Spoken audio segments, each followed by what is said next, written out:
After our father's passing, my brother claimed the mansion and the fortune, reducing me to an unpaid servant in my own childhood home.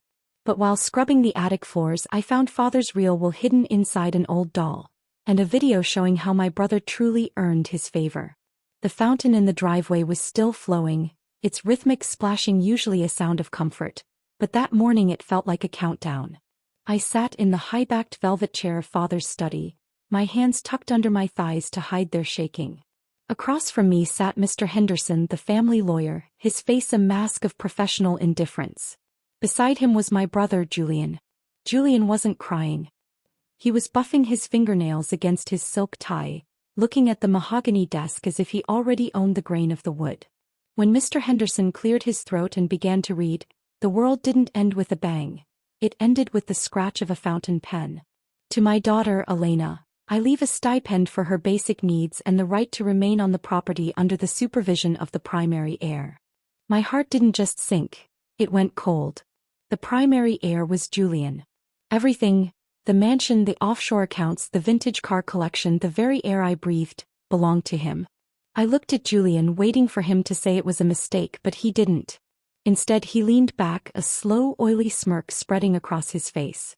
It was the look of a predator who had finally cornered his prey. I thought back to father's final weeks. He had been so frail, his mind clouded by what the doctors called rapid onset decline. He used to squeeze my hand and whisper that I was the heartbeat of this house. Yet the paper in front of me suggested he viewed me as a liability, a stray to be managed by a brother who had spent his life resenting my closeness to our parents. The shift in the house was instantaneous. As I walked out of the study, I saw Marie, the head housekeeper who had tucked me into bed for 20 years. She didn't meet my eye. She looked at the floor, her shoulders hunched in a posture of mourning not just for father, but for the girl I used to be. The pity in the hallway was thick enough to choke on. The transition from daughter of the house to servant happened before the funeral flowers had even wilted. 3 days after the reading of the will, the sun hadn't even peeked over the horizon when a heavy boot kicked my bedroom door open. "Get up, Elena," Julian barked. He stood there in his robe, smelling of expensive cigars and triumph. "The foyer is a mess from the guests yesterday. The staff is busy with the breakfast service. Since you're living here on my dime, you can start by scrubbing the marble." I stared at him, my mind racing. I wanted to scream to remind him that this was my home too, but the look in his eyes told me he was waiting for an excuse to put me on the street. An hour later I was on my knees. The marble floor was freezing, the cold seeping through my leggings and into my kneecaps. Every push of the brush sent a sharp, biting ache through my shoulders. I watched the soapy water swirl, reflecting the grand chandelier that father had imported from Italy. My hands, once used to playing the piano and painting in the garden, were turning red and raw. As I worked, Julian walked by, purposely stepping into my bucket of gray water. He didn't apologize. He just watched the splash ruin my hem. "Careful, Elena," he sneered. "You wouldn't want to make more work for yourself." Later that morning, my hands were so slick with soap that a small porcelain saucer slipped from my grip. It was a cheap thing, part of a set we used for daily tea, but when it shattered against the floor, the sound echoed like a gunshot. Julian was there in seconds. He didn't yell. He leaned down, his face inches from mine, and whispered, "Every piece of dust in this house is mine. Every shard of glass is a debt you owe me. If you break one more thing, you can go see if the local shelter has a bed for you. It's raining tonight, isn't it? Think about that while you finish the floors." He knew I couldn't leave. This house held the last remnants of my mother and father. He used my love for the walls around me like a leash, tightening it every time I tried to breathe. I found my only solace in the kitchen during the late hours. Mrs. Gable, who had been our cook since I was in pigtails, was the only one who didn't treat me like a ghost. One evening, she pushed a steaming cup of Earl Grey toward me, heavily laced with honey. "He's changed the locks on the library, Elena," she whispered, her eyes darting toward the door. "And he let go of Silas, the groundskeeper. Said we didn't need someone who knew too much about the old ways." We sat in the dim light of the pantry and she told me things that made the hair on my arms stand up. She mentioned how Julian would dismiss the night nurses and sit with father alone for hours, and how father's confusion always seemed worse the next morning. "It wasn't an accident, child," she muttered, her voice trembling. "Your father was a strong man. He didn't just fade away. Those words planted a seed of suspicion that began to grow, nourished by the strange clinical smell that still lingered in Julian's jacket pockets. The cruelty reached a new peak a week later. I was folding laundry in the mudroom when Julian walked in holding a cardboard box. "I'm turning your bedroom into a cigar lounge," he said flatly. "Your things are already being moved. You'll be staying in the attic from now on. It's out of the way and frankly I'm tired of seeing your long face in the hallways." I didn't argue. I couldn't. I watched as he had two movers carry my life, my books, my clothes, my childhood, up the narrow winding stairs to the very top of the house. The attic was a graveyard of things time had forgotten. It smelled of cedar, old paper, and the suffocating scent of mothballs. Dust motes danced in the single sliver of light that pierced through the small circular window. It was cramped and the ceiling slanted so low I had to duck in the corners. As the movers left and the heavy door clicked shut below, the silence felt like a physical weight.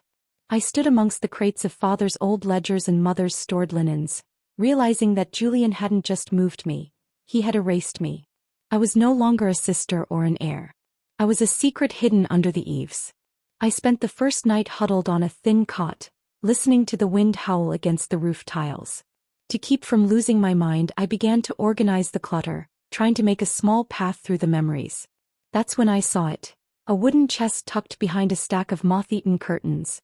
Inside were our old toys. At the very top sat Annabelle, my favorite porcelain doll.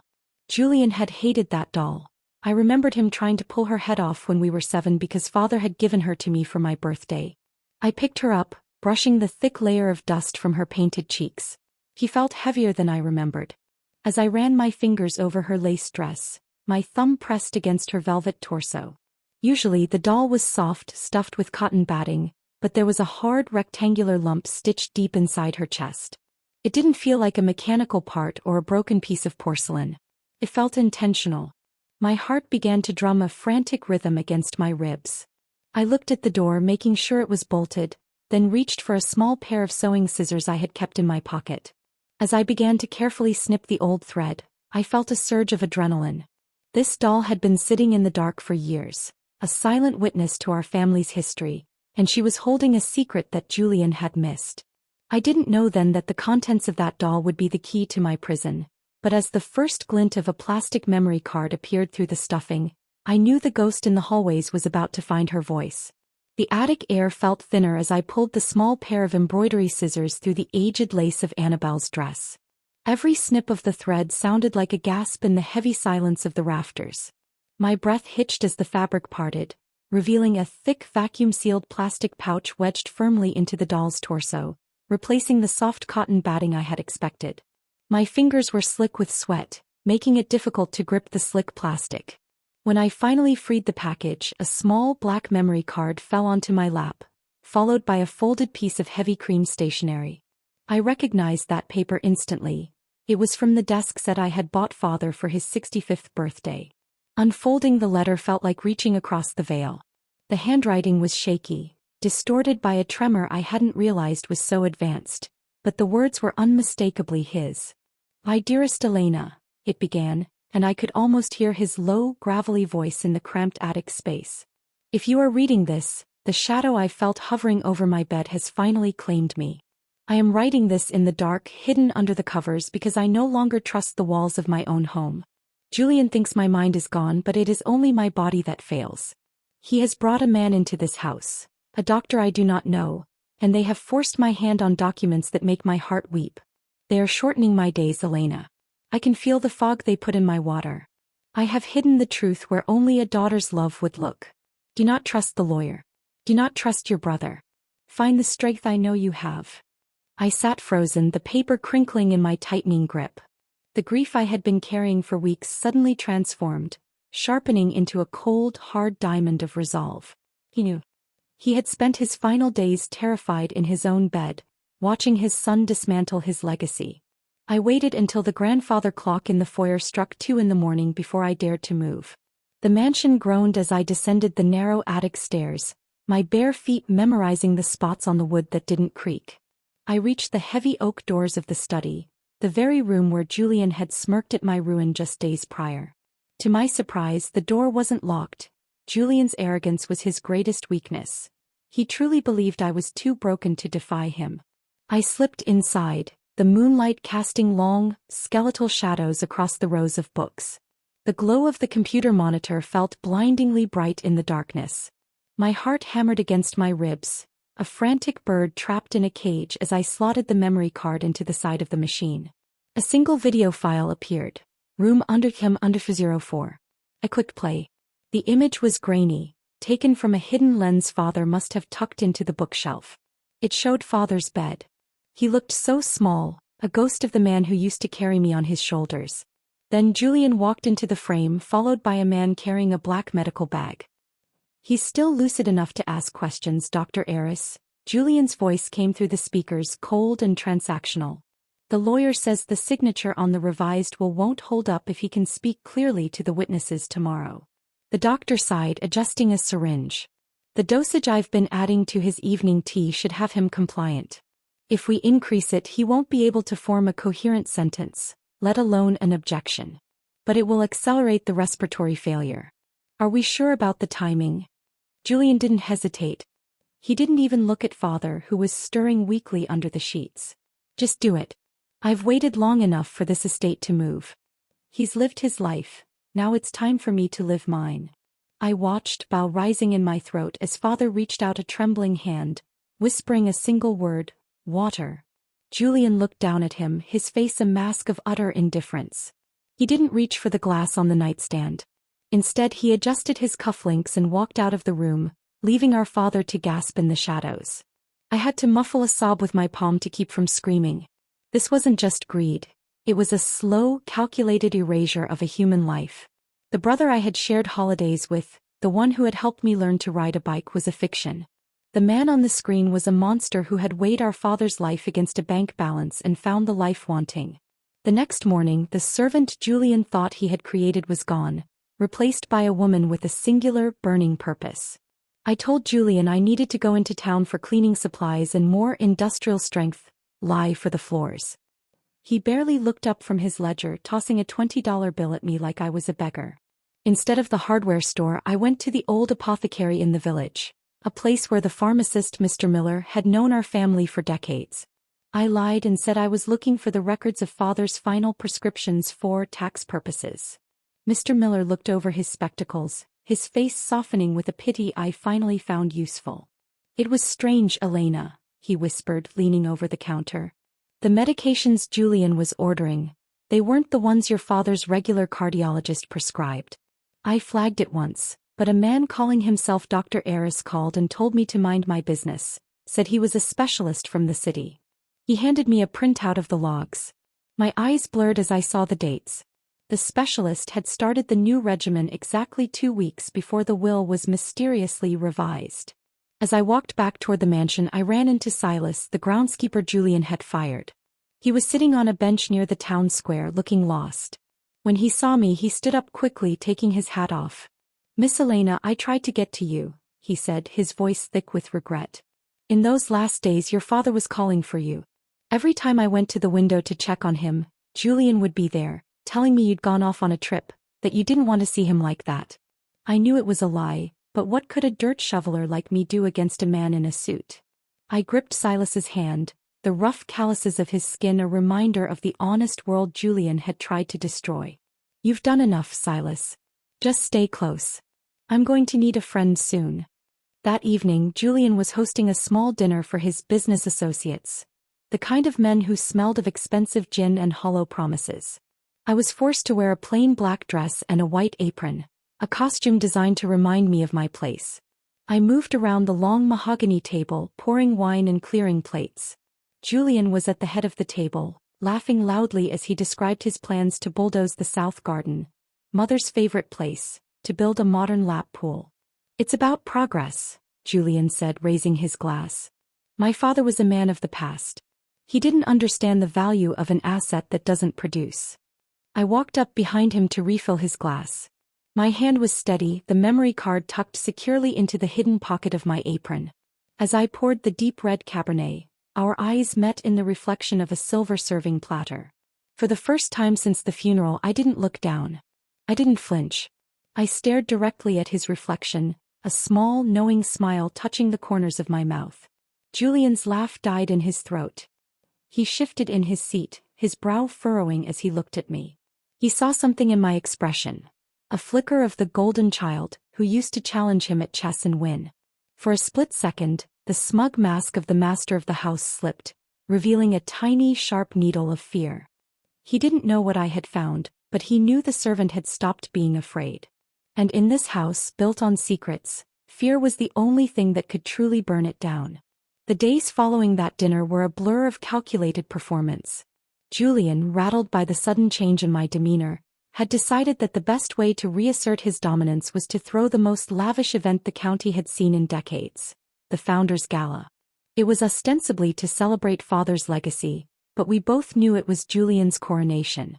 I spent my mornings on my hands and knees, polishing the silver until it gleamed like mirrors, all while playing the part of the broken, compliant sister.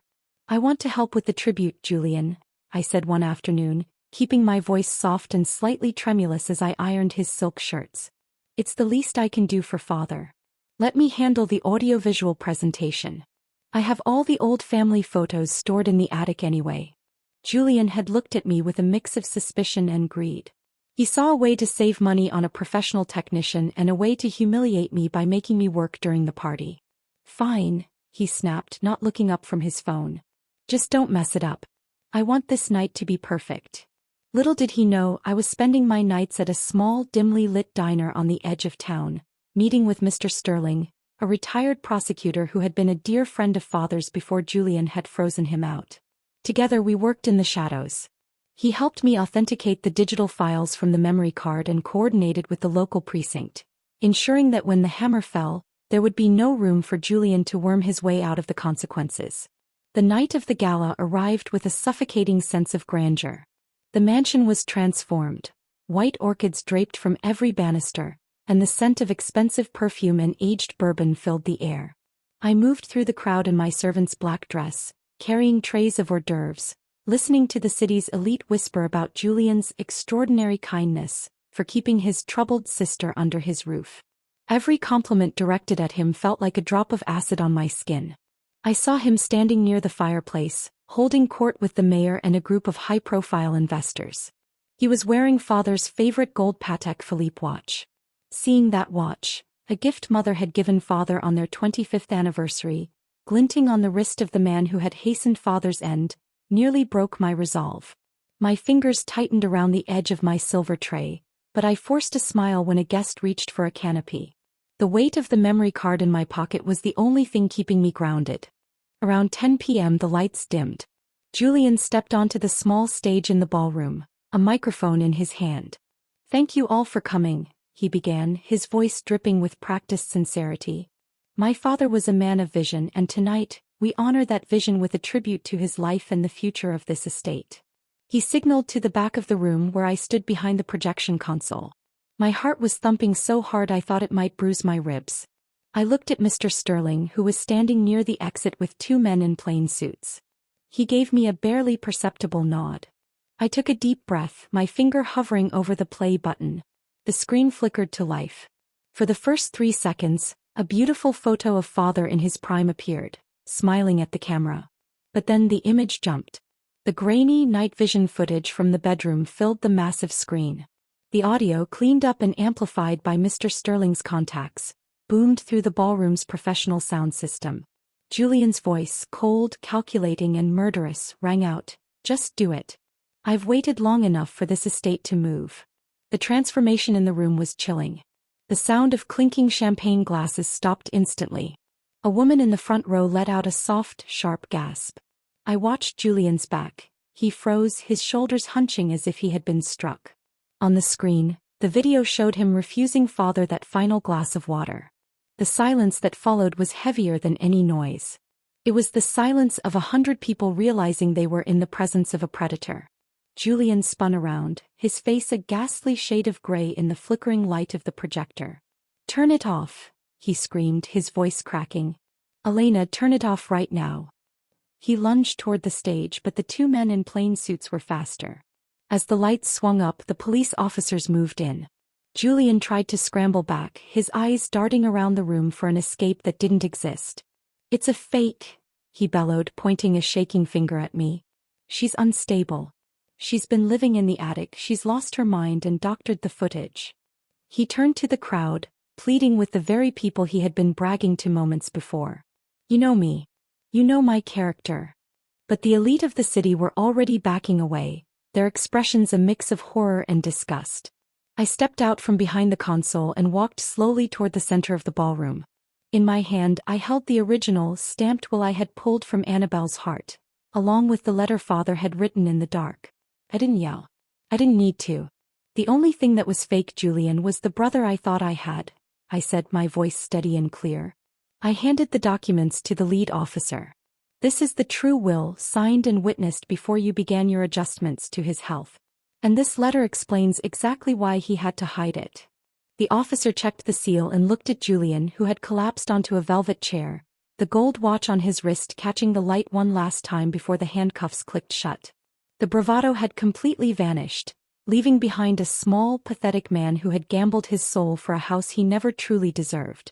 As they led him toward the door, he tried to catch my eye, perhaps looking for a shred of the sisterly mercy he had spent weeks trampling on.